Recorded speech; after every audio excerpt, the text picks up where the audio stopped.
Good morning students of class seventh student. आज हम पढ़ रहे हैं हिंदी व्याकरण का चैप्टर 19 जिसका नाम है संधि। ठीक है, संधि को पढ़ने से पहले आपको वर्णमाला आनी चाहिए। क ख ग घ अ आ ई। ठीक है, स्वर, व्यंजन, विसर्ग। ठीक है, स्वरों की कितनी संख्या होती है, कितने प्रकार होते हैं, व्यंजन कौन कौन से हैं, ये सारा आपका पिछला पढ़ाया हुआ है। ठीक है, अगर आपको याद है तो अच्छी बात है, नहीं तो एक बार रिवाइज कर लीजिएगा। वीडियोस आपके पास अगर होंगे, नहीं तो बुक में से पिछले चैप्टर्स में से देख लीजिएगा। चलिए देखते हैं कि संधि कहते किसे। दो ध्वनियों के मेल से अर्थात मिलने से, दो ध्वनियों के मेल से उत्पन्न होने वाले विकार को संधि कहते हैं। ठीक है, उदाहरण भी दिया हुआ है यहाँ। निह प्लस धन निर्धन, सत धन जन बराबर सज्जन। कैसे हुआ ये हम आगे पढ़ेंगे, उससे पहले हम संधि के बारे में कुछ और जान लेते हैं। दो शब्दों में संधि होने से एक तीसरे शब्द का निर्माण होता है। ये समझ में आ रहा होगा आपको। जैसे सत एक हो गया, जन दो के मिलने से तीसरे का निर्माण हुआ सज्जन। ठीक है, इस प्रकार से संधि दो ध्वनियों के बीच में होती है। ठीक है, दो ध्वनियों के बीच में होती है। प्रथम शब्द का अंतिम वर्ण, प्रथम शब्द जो है, ये पहला शब्द ले लीजिए सत, तो इसका अंतिम जो है त है ना वो, और दूसरे शब्द का पहला, जैसे यहाँ ज। ठीक है, प्रथम शब्द का अंतिम वर्ण और दूसरे शब्द का आरंभिक माने पहला वर्ण, ये क्या करता है, इन दोनों के ही बीच में संधि होती है। ठीक है, आगे देखते हैं हम लोग। इसमें है संधि विच्छेद। ठीक है, संधि को तोड़कर अलग करना संधि विच्छेद कहलाता है। जैसे ये है, पहले टूटा हुआ है फिर जोड़ा गया है, ऐसे जुड़ा हुआ आपको मिलेगा, उसको आपको तोड़ना होगा। तो तोड़ने की जो क्रिया है, अलग करने की जो क्रिया है, वो क्या होता है, संधि विच्छेद। संधि माने जोड़ना, ये जोड़ के मिला लिया हमने, एक शब्द बना लिया। विच्छेद कर दिया, अलग अलग कर दिया। ठीक है, आगे देखते हैं संधि के भेद। संधि के भेद तीन भेद होते हैं, स्वर संधि, व्यंजन संधि और विसर्ग संधि। ठीक है, इनके बारे में विस्तार से पढ़ेंगे, शॉर्ट में देखते हैं। स्वर संधि, स्वर के साथ स्वर का मेल, स्वर के साथ स्वर ही आए, वह क्या कहलाता है, स्वर संधि। ठीक है, और व्यंजन संधि किसे कहते हैं, व्यंजन के साथ व्यंजन या स्वर का मेल। व्यंजन के साथ व्यंजन भी आ सकता है और स्वर दोनों आ सकते हैं, वो व्यंजन संधि कहलाते हैं। विसर्ग संधि हम देखते हैं। ठीक है, विसर्ग के साथ व्यंजन या स्वर का मेल, विसर्ग के साथ स्वर या व्यंजन का मेल हो, उसे कहते हैं विसर्ग संधि। अभी हम एक एक के बारे में जब विस्तार से पढ़ेंगे तो ज्यादा स्पष्ट होगा। पहला देखते हैं स्वर संधि, कहते किसे हैं, आइए देखते हैं। स्वर संधि, दो स्वर वर्णों के मेल से आने वाले विकार को स्वर संधि कहते हैं। विकार का अर्थ होता है परिवर्तन, बदलाव जो भी होता है उसे कहते हैं विकार। ठीक है, तो दो स्वर वर्णों में के मेल से आने वाले विकार को स्वर संधि कहते हैं। देखिए जैसे हिम धन आलय, ठीक है, बराबर क्या हो जाएगा, हिमालय। ठीक है, ये हो गया। जैसे आपको याद होगा कि आप क लिखते हैं तो वह क जो है वो आप व्यंजन कहते हैं, लेकिन वह स्वर से मिला हुआ होता है। ठीक है, क हलन प्लस अ, मतलब क में अ जुड़ा होता है। उसी प्रकार यहाँ देखिए, हिम धन आलय, हिम म में अ है, अ पहले वाले का अंतिम और दूसरे वाले शब्द का पहला आ, अ प्लस आ बराबर आ, हिमालय। ठीक है, आगे पढ़ेंगे इसके बारे में, तब ज्यादा स्पष्ट होगा।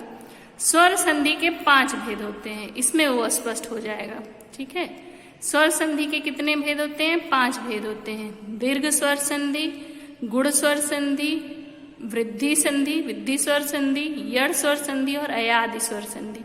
कई बार आ जाता है प्रश्न कि स्वर संधि के कितने भेद होते हैं, उनके नाम लिखो, तो आपको याद होना चाहिए।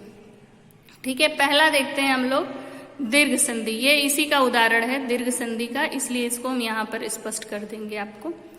यदि ह्रस्व या दीर्घ, ह्रस्व माने होता है, ये दोनों ह्रस्व और दीर्घ क्या है, ये स्वर के प्रकार हैं। ठीक है, तो ह्रस्व स्वर कौन कौन से होते हैं, अ, ई, उ, री, और इनके अलावा जितने बचे वो हो जाते हैं दीर्घ। ठीक है, तो यहाँ पे कहा जा रहा है कि यदि ह्रस्व या दीर्घ अ, ई, उ, री के बाद अगर ह्रस्व या दीर्घ, चाहे छोटा है चाहे बड़ा है, अ, ई, उ, री आए तो दोनों मिलकर दीर्घ हो जाते हैं। एकदम स्पष्ट हो जाएगा उदाहरण से, आप देखिए यहाँ पर विद्या धन आलय बराबर विद्यालय। देखिए हुआ कैसे, विद्या अंतिम में पहले शब्द का अंतिम आ है आपके पास, य में आ है ना, या, तो आ हमने अलग किया और इसमें आगे आ है, आ प्लस आ बराबर आ। बोला गया है ना कि अंत में मिलकर होता क्या है, दीर्घ। दीर्घ माने बड़ा बड़ा हो जाता है, आ। देखिए यहाँ पर आ गया, यहाँ का आ य के साथ वाला और यहाँ का आ मिलाकर हो गया य में आ की मात्रा या, विद्यालय। आगे देखिए गिरिधन ईश। गिरी में देखिए र में छोटी ई है तो हम यहाँ पर छोटी ई लिखेंगे प्लस बड़ी ई। ठीक है, प्लस बड़ी ई। ठीक है, और दोनों को मिला लेंगे, छोटी ई प्लस बड़ी, लेकिन बोला गया है कि अंत में होगा क्या, बड़ी ई। देखिए यहाँ पर र पे बड़ी ई हो गया, यहाँ पे छोटी ई था ना, लेकिन नियम के अनुसार हमारा क्या हो गया, छोटी ई प्लस बड़ी ई बराबर बड़ी ई। ठीक है, जहाँ निशान लगाया गया है वहां पे ध्यान दीजिए, यहाँ पर से हमने लिया छोटी ई, यहाँ से बड़ी ई लिया और यहाँ पर मिलाकर बड़ी ई कर दिया। ठीक है, और भी बहुत सारे उदाहरण है आपकी बुक में पढ़िएगा, अच्छे से समझ में आएगा। गुण संधि देखिए, अ या आ के बाद। ठीक है, मतलब कि जो आधा पोर्शन है इधर वाला जो है, आगे वाला स्टार्टिंग वाला, वहां पे क्या होगा, अ या आ के बाद अगर ई आता है, यहाँ पर अगर ई आता है तो क्या हो जाएगा, ई का ए हो जाएगा, ए। ठीक है, और अगर ऊ या ऊ आता है यहाँ पर तो वो हो जाएगा ओ, यहाँ पर तब ओ हो जाएगा। ठीक है, और अगर इधर री आता है तो यहाँ पर हो जाएगा अर। ठीक है, यहाँ पर अगर री आता है, यहाँ पर अ या आ रहेगा ही फिक्स, यहाँ पर अगर री आता है तो यहाँ पर अर हो जाएगा। उदाहरण से ज्यादा स्पष्ट होगा, देखते हैं हम लोग। देखिए महाधन इंद्र, महा से हमने देखिए निशान लगाया है, आ ले लिया और ई, यहाँ पर नियम देखिए, आ आया है, आ के बाद अगर ई आए तो क्रमशः क्या हो जाएगा, ए आया, आ और ई मिलाकर हमारा हो गया ए। हमारे पास बचा म ह हमने लिख लिया, इधर ई हटा दिया, हमारे पास बचा द्र लिख दिया, और आ और ई मिलाकर ए हो गया। यहाँ पर ए की मात्रा हमने लगा दिया और हो गया महेंद्र। ठीक है, आपको याद आ गया होगा महेंद्र बाहुबली, हाँ उसी का जो महेंद्र है। तो अगर कोई पूछे कि महेंद्र में कौन सी संधि है तो आप फटाफट बोलेंगे कि गुण स्वर संधि है। ठीक है, और उदाहरण देखते हैं हम एक दो, हमको और स्पष्ट होगा। देखिए एक और उदाहरण हम देखते हैं गुण का। चंद्र धन उदय द्र। ठीक है, और उ मिलाकर हो गया हमारा, द्र में अ है, जैसा कि हमने बताया था अ के सामने अगर उ आएगा तो ओ हो जाएगा, हो गया यहाँ ओ। चंद्रोदय, चंद्र धन उदय चंद्रोदय। ठीक है, अगला हम देखते हैं वृद्धि संधि। वृद्धि संधि, यदि अ या आ के बाद, मतलब कि दो भाग है ना, तो पहले वाले भाग में अ या आ आया हो। ठीक है, आप कहेंगे यहाँ पर तो अ या आ है ही नहीं, तो मैंने कई बार बताया है कि आपको तोड़ना आना चाहिए शब्दों को। ठीक है, तो यहाँ पर आ है, अगर हम इसको तोड़ कर लिखेंगे तो क्या लिखेंगे, स प्लस अ प्लस द प्लस आ, तो आ हमको मिला ना, इस प्रकार से अ या आ। ठीक है, वृद्धि में देखते हैं हम लोग, यदि अ या आ के बाद ए या ऐ आए तो दोनों के स्थान पर अय हो जाता है। एक साइड तो फिक्स है अ या आ होगा, और सामने अगर ए या ए हो तब भी अय हो जाएगा।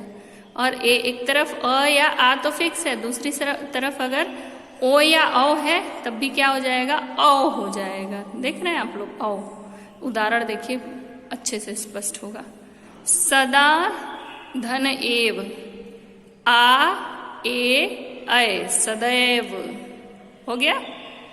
एक धन एक, देखिए एक क में अ है, अ प्लस ए बराबर ए, एक एक। वन धन औषध, बताया गया है न में अ है, अ प्लस औ बराबर औ, वनौषध। ठीक है, अगला देखते हैं यड़ संधि। यदि ई, ऊ और री, ठीक है, यदि छोटी बड़ी, छोटा ऊ बड़ा ऊ और री के बाद कोई भिन्न स्वर आए, भिन्न स्वर माने कोई अलग, ये नहीं होना चाहिए, इनसे अलग स्वर आए, तो ई का य हो जाएगा, और ऊ का व हो जाएगा, और री का र हो जाएगा। ठीक है, उदाहरण से हमें स्पष्ट होगा, और हमको ये नियम तो याद ही करना पड़ेगा, इसके अलावा कोई और ऑप्शन हमारे पास नहीं है। नियम हमको याद होना चाहिए कि किसके बाद क्या होगा, किसके मिलने पर क्या बनेगा। ठीक है, इसलिए आपको काफी याद करना पड़ेगा। चलिए देखते हैं उदाहरण। यदि धन अपि, ठीक है, बराबर यद्यपि। देखिए यहाँ पर द में छोटी ई है, तो ई को हमने अलग किया तो द आधा हो गया, यहाँ द आधा है। ठीक है, ई और अ मिलाकर हमारा हो गया य, हो गया, और पी जो बचा था यद्यपि। सुधन आगत, देखिए सुधन आगत, छोटा ऊ निकाले, स में से तो आधा सा हो गया, यहाँ आधा सा आपको दिख रहा है, तो ऊ और आ मिलाकर हमारा क्या हो गया, वा। ऊ का व होने ही वाला था, और आ की मात्रा मिलाकर वा, स्वा, और ये गत हमारा बचा था यहाँ पर, स्वागत। ठीक है, पितृधन आदेश, री धन आ, ये री की मात्रा दिख रही हो आगे आपको, री धन आ। ठीक है, हो जाएगा क्या, पित्रादेश। आप कहेंगे इसमें र तो कहीं हमें दिख ही नहीं रहा है, पित्रादेश में र। देखिए त्र जो आया है, त्र को जब तोड़ते हैं तो त प्लस र, र आधा यहाँ पर है। ठीक है, पित्रादेश याद होगा आपको, संयुक्त वर्ण। ठीक है, री, छत्र, गे और श्र। ठीक है, आगे देखते हैं यड़ के बाद अयादि संधि। अयादि संधि, अयादि स्वर संधि, ये स्वर संधि का अंतिम है अयादि स्वर संधि। ए अय ओ औ के बाद कोई भिन्न स्वर आए, किसके बाद, ए अय और ओ औ के बाद अगर कोई अलग स्वर आए तो ए का अय का आय, ओ का अव और औ का आव हो जाता है। फिर से देखिए, ए का अय का आय और ओ का अव और औ का आव हो जाता है। उदाहरण से अधिक स्पष्ट होता है।